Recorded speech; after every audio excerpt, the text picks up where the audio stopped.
start by explaining what exactly we're standing in here and what it's doing on the Thames at the moment?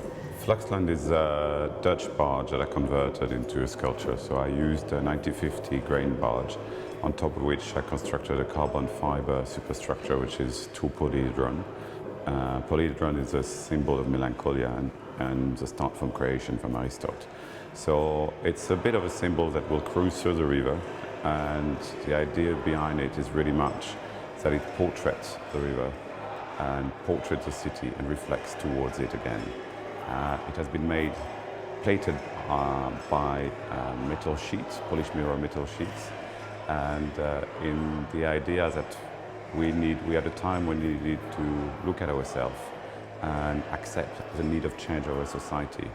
It starts from my really great interest in the theory of progress acceleration and what it means, and people like Hartmut Rosa, for example, the German philosopher, and the fact that the technological progress, we can't change it.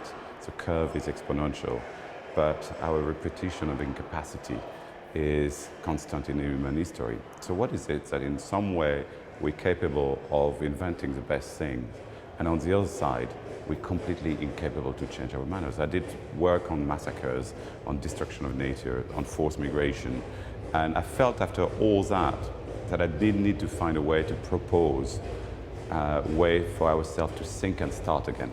I believe in the new Renaissance thinking, and I also believe in the fact that art needs to be engaged. So that's why it's called Fluxland, out of this Fluxus movement. And the idea of using the Thames is really much the fact it's a void into the city. London is obviously an economical place, very strong, which did accept in a big way the neoliberalism culture.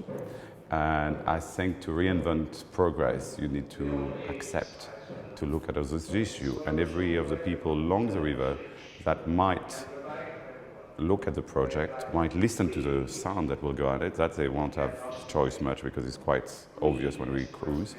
The idea is to come to touch them through their skin and make them ask themselves, can I be engaged? Can I be the actor of our future?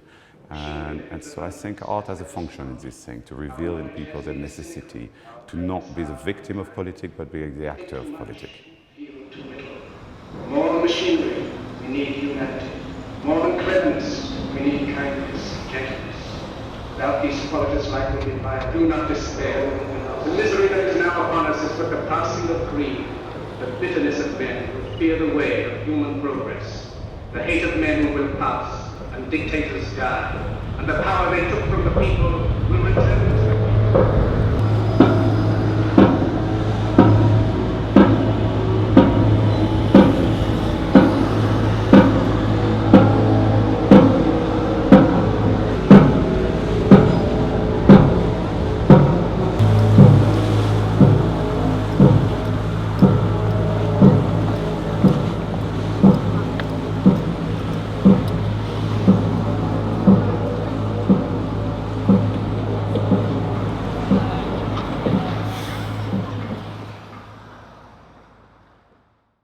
So it's part of the Totally Thames Festival. The Totally Thames, I think what really is the involvement that I really enjoyed the fact that they were using the river, that it was also not something for the art world, but for something for everybody, and that art can address a very general language for everybody, using a space which is major in the city, I think was very much the intention of it.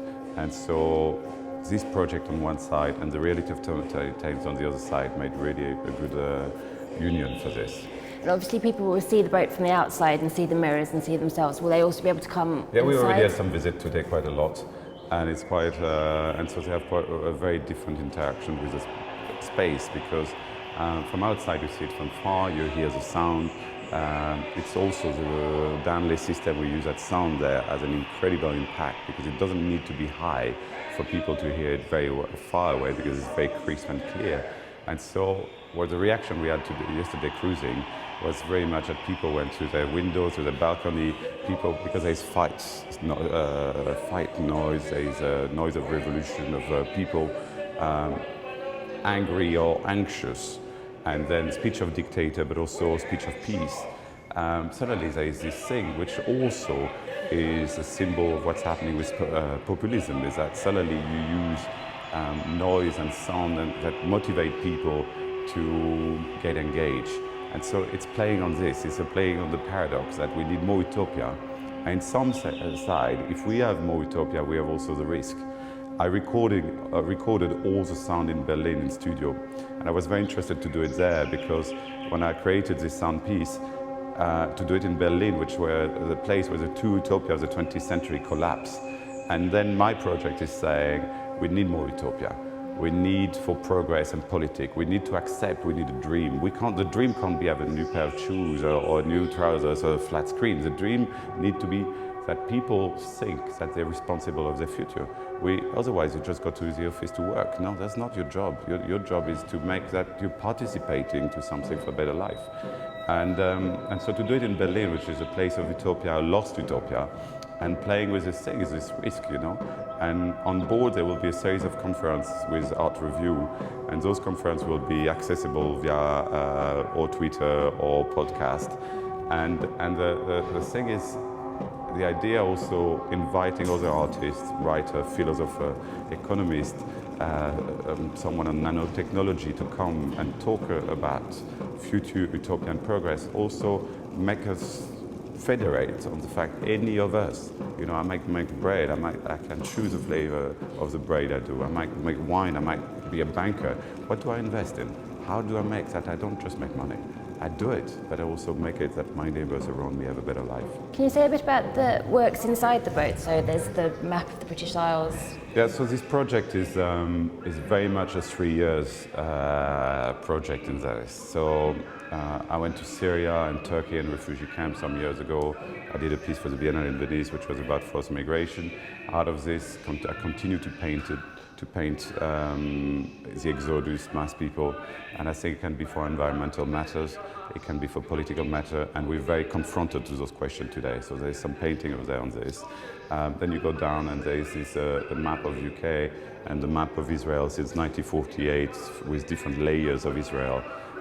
Both of them are about, this is bronze, this is aluminium gold plated, but in this use of the gold is the idealization of the nation and the fact we believe we have to protect our nation, we have to protect our environment, and most of the case we did build our frontier out blood. So for example on this you have two Wales and Scotland are separated by a line of blood, and so it's really much this thing that we need to accept that the world did change, and this acceleration of communication and progress makes also that in maybe 100 years no one will be able to say I'm Italian, I'm French, I'm English, I'm Russian. No, we'll all have something mixed in it. And I think part of my culture is I'm a mix of many different origins, and I believe this is a great asset to accept our neighbors, and to have it here in England, the map of England, which is really like an island in the middle of the river, in the middle of the boat, is also making that the empire was built out of this repression and oppression.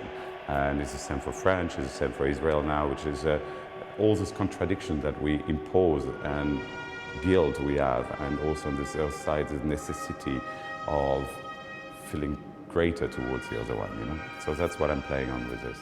And it's within the polyhedron, so it's within the melancholia, it's inside of the reflected mirror. So it's where we need to accept, to look inside of ourselves, to be able to propose something else. And the talks will be also here, and so it's the same thing. We're a portrait of the city. We're going to reflect towards the city and send, hopefully, a little bit of the drop of water in the Thames, and it will go further on. That's the idea of the project. Amazing. When you started it, did you know what you were looking for? When you went to find the boat, where did you find the boat? Oh, I looked for quite a while. Because first of all, there's always, to go back to the same story, economical parameter, and I was very keen on finding a boat that was still working. And so I found this grain boat that was at least last trip. And the person who was the last owner, she was here last night. She came for the opening and she saw the difference. She was great supportive. It was carrying grain the last day, so they were pulling out grain, and they were having a little flat at the back. And then we stripped completely the boat. We only kept the hull, we shot it down, and we kept the engine room. That was it. And so I found the boat in Holland, so we did part of the job in Holland.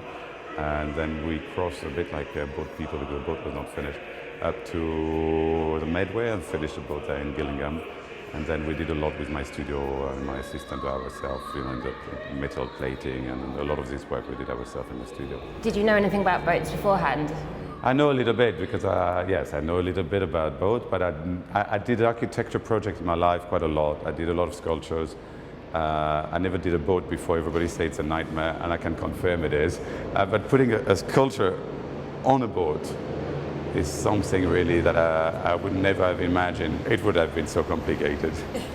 You mentioned that the title of Fluxland references the Fluxus movement. I was born very close from the cave of Velasco. So that's, if you imagine, from prehistoric time to today, and basically until the 19th century, whatever you do doesn't have much impact on tomorrow. Now, your phone, the light tonight, my grandchildren will pay for the bills because we don't assume the consequence of it. And if you're an artist, should you be just looking at your inner problem? Or when you think, and that's my belief, a lot of artists don't, but that you're at a moment of rupture in the system, a moment where things might break, shouldn't you engage yourself to something? And so if you look at art history, sure, when Caravaggio used people from the street and putting in a painting for the first time, it's an idealization of something that people were quite shocked about. But when in the environmental concern in the art world, certainly in the 60s, 70s, was very strong, in the 80s. When the boys, for example, at Documenta planted all those trees, it's an enormous symbol. And I think to do a project like this one and accept to refer to some people who did engage so much, for me was very important. And I lived some years in Germany, and I relate really much also to this necessity of engagement. I'm French myself, where politics is quite at the center always, even if we don't do it well. So I think it was quite important. And Fluxus, you know, in the beginning it started by saying, oh, I want to create my own republic. I love that story that in Croatia, border of Croatia and Serbia, there's this land where some guys decided that they create a new state now. I love it. I think it's great to create all those things. But the metaphor of it is the republic is ourselves. How do we create our own republic? That we decide, okay, the world, we're losing liberty, where there's more sign to not do, more control. We think, okay, we have more technology, but in fact, we're more control, so we're losing a lot of space for our freedom in the past years.